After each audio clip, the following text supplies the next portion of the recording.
सांगड़ शौदात पूरे दमक चाकी पाया दो गलानी न्यामा जेड़ा जंजारे वहदा तपर और शतीरगुआरी एक मर्द में बेरान।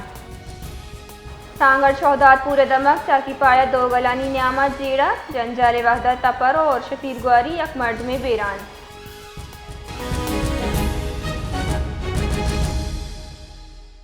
इधर गता मजीद तफसील देंगे सागर दीन। जी सागर। जी, मैं आपको बताता चलूं कि ये सांगड़ शहर शिदातपुर के इलाके चागीपाड़ा में लंजवानी बिरादरी के दो ग्रुपों के दरमियान पुराना तनाज़ा एक बार फिर शिद्दत इख्तियार कर गया था।